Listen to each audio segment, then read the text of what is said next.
Considérons un événement qui se passe dans un référentiel, par exemple dans le référentiel fusée. L'événement est très simple, un éclair part de A0, frappe un miroir et revient en A0.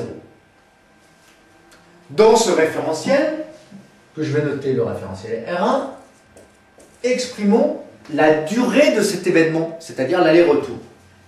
Eh bien, la vitesse de la lumière, c'est c. La distance parcourue, c'est 1 fois L, 2L. La durée du parcours, je vais la noter, delta T0. Donc, delta T0 égale 2L sur c. Delta T0 est appelé la durée propre ou temps propre, car c'est la durée qui s'écoule dans le référentiel où l'événement a lieu. Plaçons-nous maintenant sur Terre et essayons de déterminer quelle est la durée qui s'est passée sur Terre pendant cet événement qui se passe dans la fusée. Le rayon lumineux part toujours en A0. La fusée se déplace avec une vitesse V. Donc le rayon lumineux, il va frapper le miroir à l'instant T1 lorsque la fusée se trouve dans cette position et va ensuite revenir et être réfléchi. Et va arriver à l'instant T2 à nouveau au point A après avoir fait cet aller-retour. Vous remarquez que la distance, que je vais noter ici L', la distance entre ce point-là et ce point-là, la distance L' est plus grande que la distance L. L'événement se déroule avec quelle vitesse? Eh bien, c'est toujours, d'après l'invariance de la célérité de la lumière, l'événement se déroule à une vitesse c. C'est-à-dire le rayon lumineux se déplace avec une vitesse c. Il parcourt quelle distance? Eh bien, 2L'. Pendant quel intervalle de temps? Eh bien, je vais le noter, cet intervalle de temps, delta T1. C'est la durée de l'événement, mais pris dans un autre référentiel. Tout de suite, quand on compare les deux expressions, C égale 2L sur delta 0, T0, c'est-à-dire delta T0 égale 2L sur C, et delta T1 égale 2L' sur C, eh bien, on voit que L' étant plus grand que L, L' c'est cette distance-là, hein, L' étant plus grand que L, eh bien, delta T1 va être plus grand que delta T0. Autrement dit, si un événement dure par exemple 1 seconde dans la fusée en mouvement, eh bien, sur Terre, cet événement durera peut-être 2, voire 3, voire 4 secondes. Conclusion, le temps est relatif au référentiel d'étude. On va regarder maintenant quelle est la relation qui dit delta T0 et delta T1. À vous de trouver la relation delta T0 égale delta T1, facteur de 1 moins V2 sur C2, avec C vitesse de la lumière, et V vitesse de la fusée, juste avec un théorème de Pythagore. Bien, on y va. La distance L', eh bien nous savons que L' au carré, théorème de Pythagore, égale L au carré plus A0 A2 divisé par 2 au carré.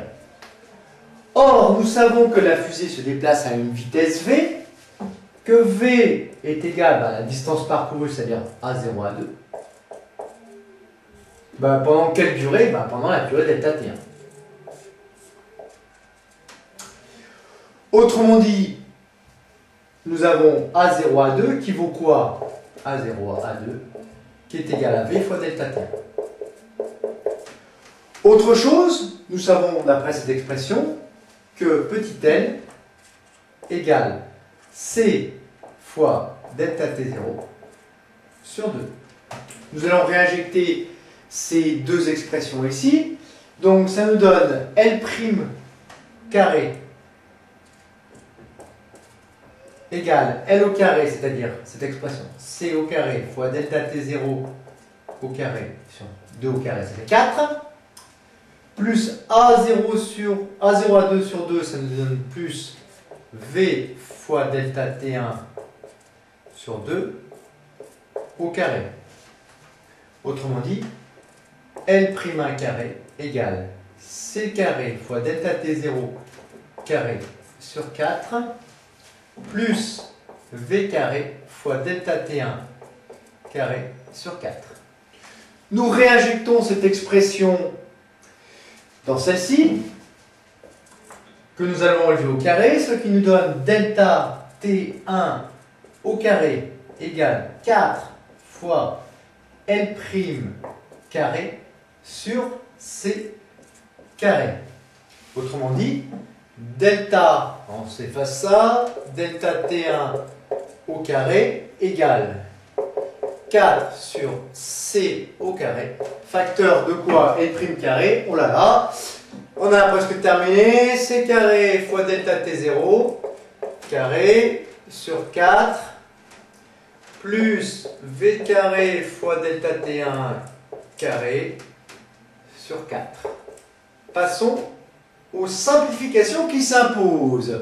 Pour cette première expression, 4C carré, 4C carré, ça s'annule, donc on a delta 1 T1 carré égale delta T0 carré.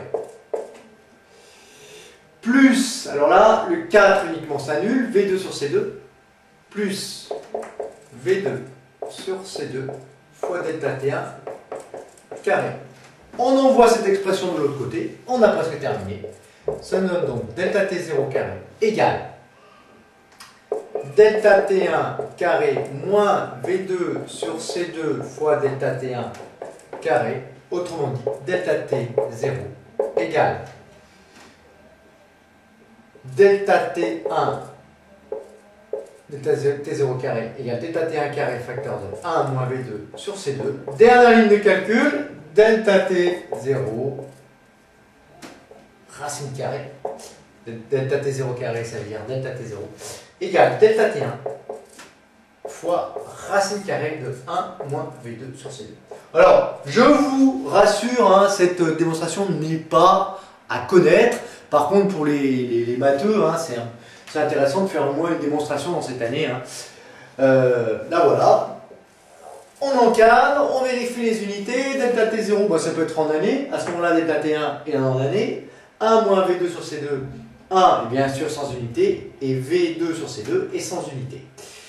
Voilà. Alors, on remarque bien que delta T0 est plus petit que delta T1.